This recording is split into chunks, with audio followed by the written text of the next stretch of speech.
Now अब हम कुछ मेथड्स पढ़ेंगे जिनसे हम एल्काइल आयोडाइड या एल्काइल फ्लोराइड्स बना सकते हैं।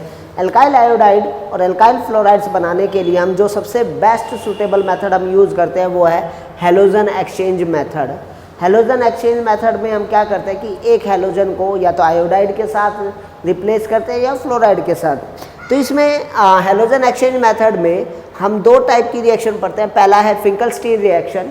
फिंकलस्टीन रिएक्शन में क्या होता है कि एल्काइल आयोडाइड्स की, ठीक है, और एल्काइल क्लोराइड्स या ब्रोमाइड की रिएक्शन हम सोडियम आयोडाइड के साथ कराते हैं in the presence of dry acetone, और यहाँ पर हमारा बनता है एल्काइल आयोडाइड और सोडियम हैलाइड। ये है हैलोजन एक्सचेंज। तो यहाँ पर जो X है वो एक्सचेंज हो गया किसके साथ, आयोडीन के साथ एक्सचेंज हो गया। एग्जाम्पल के लिए हम देख सकते हैं कि किस तरीके से हमें इसका एग्जाम्पल लिख सकते हैं। फॉर एग्जाम्पल CH3Br की रिएक्शन हमने सोडियम आयोडाइड के साथ करा दी। मिथाइल ब्रोमाइड की रिएक्शन सोडियम आयोडाइड के साथ कराई है in the presence of dry acetone. Dry acetone यहाँ पर सॉल्वेंट का काम कर रहा है और हमें मिलेगा CH3I plus NaBr methyl iodide और sodium bromide. Methyl iodide and sodium bromide. तो ये है halogen exchange method, Finkelstein reaction. Finkelstein reaction में हम आयोडाइड आयन की रिप्लेसमेंट करते हैं ब्रोमाइड या फिर क्लोराइड से। अब वहीं पर फ्लोराइड को कैसे बनाएंगे, एल्काइल फ्लोराइड्स को। तो एल्काइल फ्लोराइड्स को बनाने के लिए हमारे पास है स्वार्ज रिएक्शन। इस रिएक्शन में हम क्या करते हैं कि एल्काइल क्लोराइड्स या ब्रोमाइड्स को हीट करते हैं किसके प्रेजेंस में, AgF silver fluoride, Hg2F2 mercurous fluoride या फिर कोबाल्ट फ्लोराइड या बिस्मथ ट्राइफ्लोराइड के प्रेजेंस में, मतलब मेटालिक फ्लोराइड। इन सब को हम बोलते हैं metallic fluoride. All are called metallic fluorides. ये सब कहलाते हैं मेटालिक फ्लोराइड्स। तो मेटालिक फ्लोराइड्स की प्रेजेंस में हम यहाँ पर हीट करेंगे तो हमारा जो सब प्रोडक्ट बनेगा वो हमारा बनेगा एल्काइल फ्लोराइड। फॉर एग्जांपल हम यहाँ पर एग्जांपल के लिए लिख सकते हैं, मान लो CH3 CH2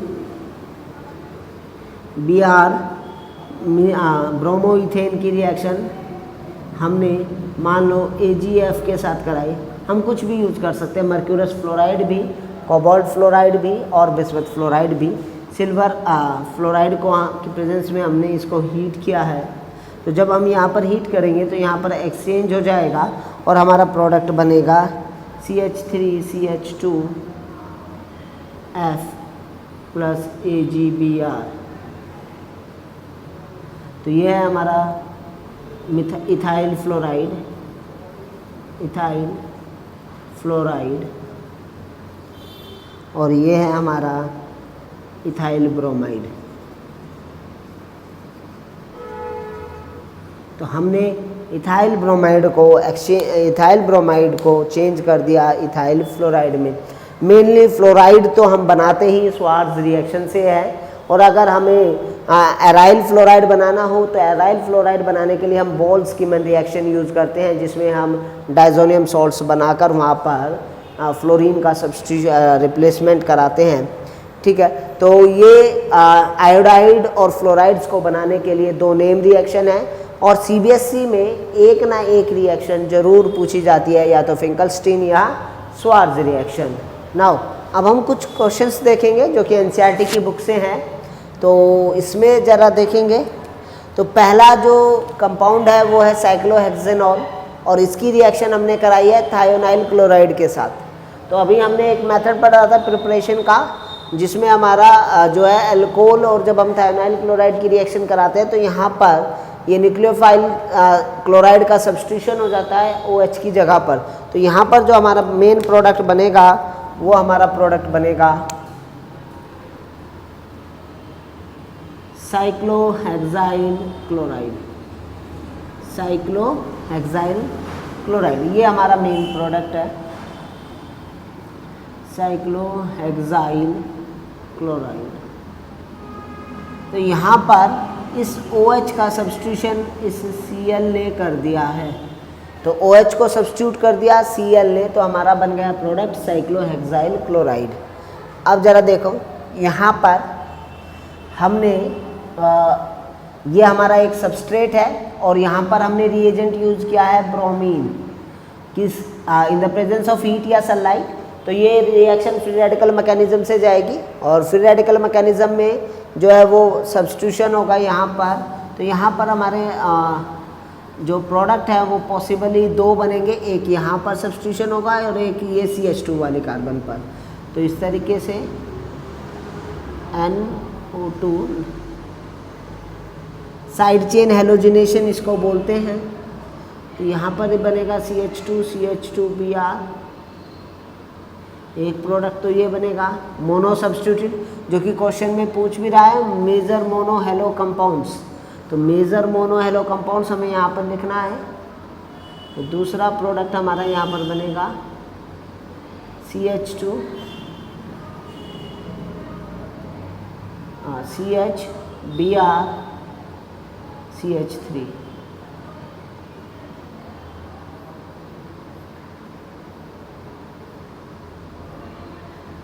ये हमारे तो दो मोनो हेलो प्रोडक्ट्स हमारे यहाँ पर बनेंगे। क्लियर?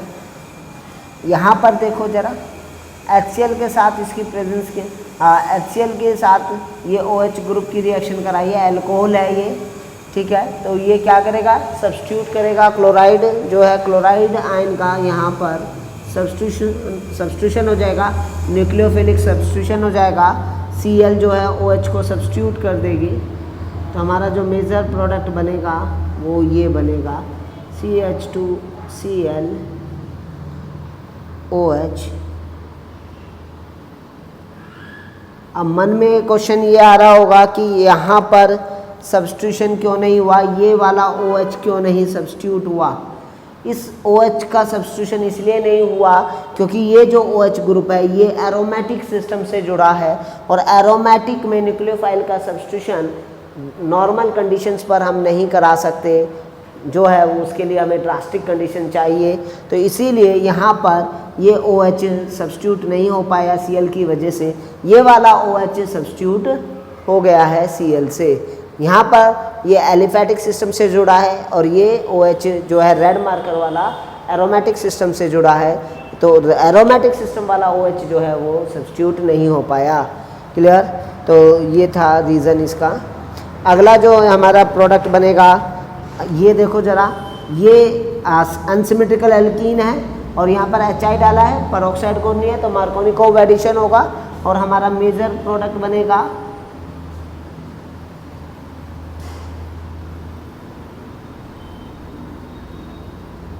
और यहाँ पर हाइड्रोजन। ये हमारा मेजर प्रोडक्ट बना। मार्कोनिकोव एडिशन यहाँ पर हुआ है, मार्कोनिकोव एडिशन की वजह से ये हमारा मेजर प्रोडक्ट है। यहाँ पर ये देखो ज़रा, यहाँ पर Br है और इथाइल ब्रोमाइड है और NaI है। तो ये जो रिएक्शन होगी ये फिंकलस्टीन रिएक्शन होगी। क्लियर? यहाँ पर एक्सचेंज हो जाएगा और हमारा जो प्रोडक्ट मेजर प्रोडक्ट बनेगा वो बनेगा CH3CH2I, इथाइल आयोडाइड। आगे नेक्स्ट यहाँ पर देखो ज़रा, यहाँ पर ब्रोमीन डाला है और डबल बॉन्ड एल्कीन भी है, पर हमारा जो है हमने यहाँ पर CCl4 ना यूज़ करके हीट और सनलाइट यूज़ किए। जब हम हीट और सनलाइट यूज़ करते हैं तो जो ये रिएक्शन जाती है ये फ्री रेडिकल मैकेनिज्म से जाती है और हमारा जो प्रोडक्ट बनेगा वो ये प्रोडक्ट बनेगा। डबल बॉन्ड रिटेन रहेगा, डबल बॉन्ड रिटेन रहेगा और हमारा जो Br है वो यहाँ पर सब्स्टिट्यूट हो जाएगा। क्लियर? तो ये है हमारा मेजर प्रोडक्ट। यहीं पर अगर मैं इसको दूसरे तरीके से लिखूं, अगर मान लो यही रिएक्शन हम in the presence of CCl4 करते, इस रिएक्शन को हम CCl4 की प्रेजेंस में करते, तो ये हमारा जो प्रोडक्ट बनता इस रिएक्शन में वो हमारा ये प्रोडक्ट बनता।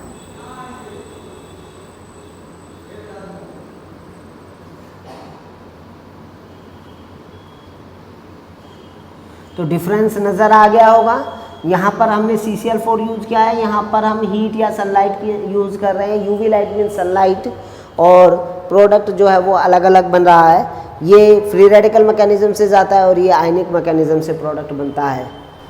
नाउ अब हम पढ़ेंगे physical properties of haloalkanes and haloarenes. Alkyl halide या एराइल हैलाइड की फिजिकल प्रॉपर्टीज और फिजिकल नेचर कैसी होती है, मतलब कैसे वो मेल्टिंग पॉइंट बढ़ता है, कब घटता है, ठीक है। तो इस बारे में अब हम जानेंगे। तो सबसे पहले एल्काइल हैलाइड्स जो होते हैं, एल्काइल क्लोराइड्स या एल्काइल हैलाइड्स जो होते हैं वो कलरलेस होते हैं जब प्योर फॉर्म में होते हैं।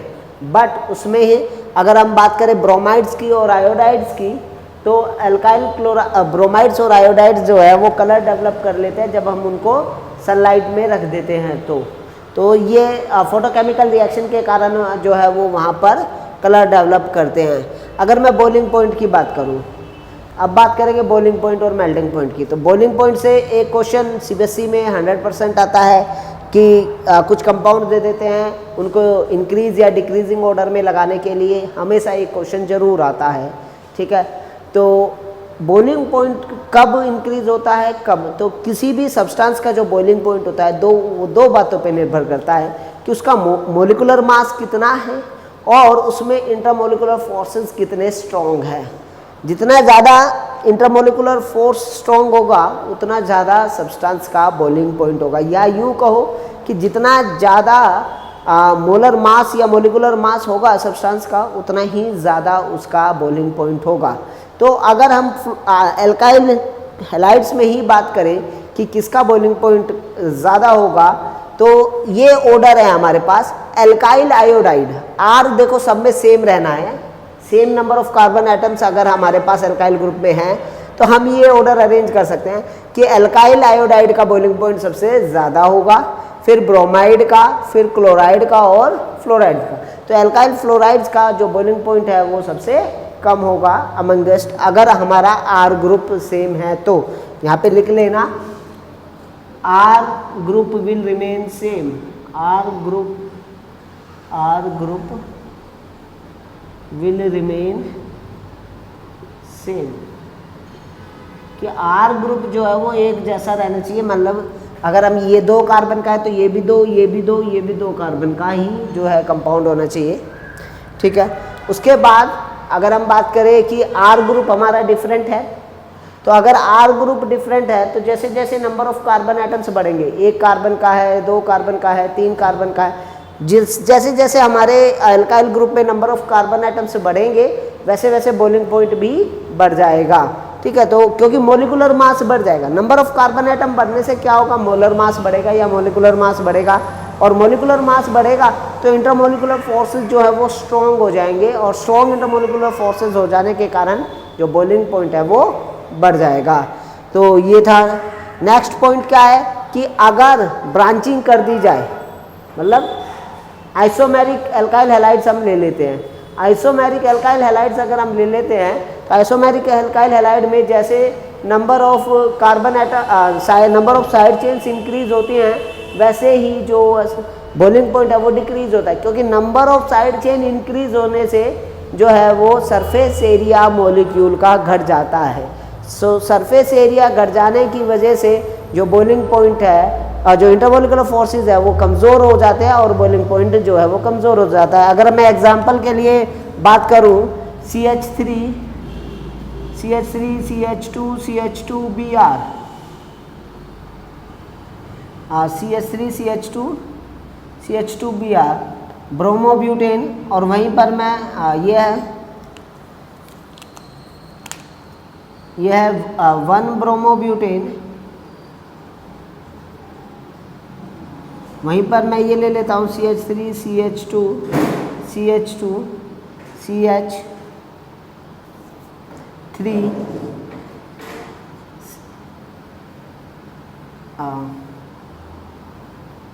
CH3 CH2Br, 2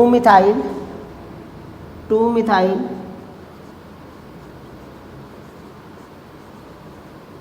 ब्रोमो, नाम हो जाएगा इसका 1 ब्रोमो 1 ब्रोमो 2 मिथाइल प्रोपेन, ये इसका नाम हो जाएगा। तो 1 ब्रोमोब्यूटेन देखो 4 कार्बन का है, 1 2 3 4, ठीक है। अगर मैं यहाँ पर नंबरिंग करूँ कार्बन एटम्स की, तो नंबरिंग करने पर पता चलेगा ये 1 कार्बन है, ये 2, ये 3 और ये 4। ये नोमेनक्लेचर वाली नंबरिंग नहीं है, जस्ट ऐसे ही नंबरिंग है, क्लियर। तो 1 2 3 4 ये भी 4 कार्बन का है, बट यहाँ पर ये साइड चेन में है। ये जो CH3 ग्रुप है ये हमारा साइड चेन में आ गया, जबकि ये लीनियर चेन है, ये लीनियर चेन है, ये ब्रांच्ड चेन है। तो अगर मैं यहाँ पर इनके बॉइलिंग पॉइंट की बात करूँ कि किसका बॉइलिंग पॉइंट ज़्यादा होगा, तो 1 ब्रोमोब्यूटेन का जो बॉइलिंग पॉइंट होगा वो ज़्यादा होगा, हैविंग हाई बॉइलिंग पॉइंट,